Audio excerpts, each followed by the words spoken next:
Turn, if you would, for the last time in this series to Philippians. We'll be looking at Philippians chapter 4, verse 10 through the end of the letter, verse 23. I want to say I'm going to do something a little different the next few weeks. I'm going to go out of my comfort zone and do a little series, not on a book of the Bible, but on the value of human life.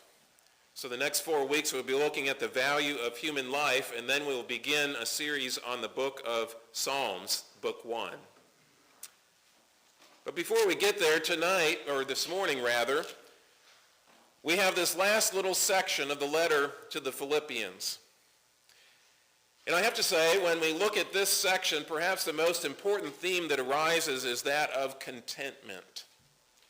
The world thinks contentment is something like a tenet of Eastern religions, a type of stoicism perhaps that never emotionally responds to any circumstance, or perhaps it's some kind of enlightened ability through meditation or other means to be self-empowered to handle anything.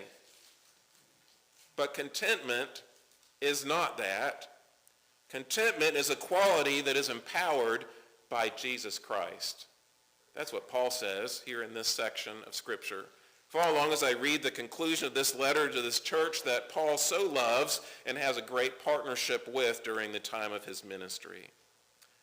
He says, "I rejoiced in the Lord greatly that now at length you have revived your concern for me.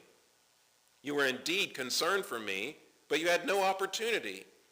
Not that I am speaking of being in need, for I have learned in whatever situation I am to be content. I know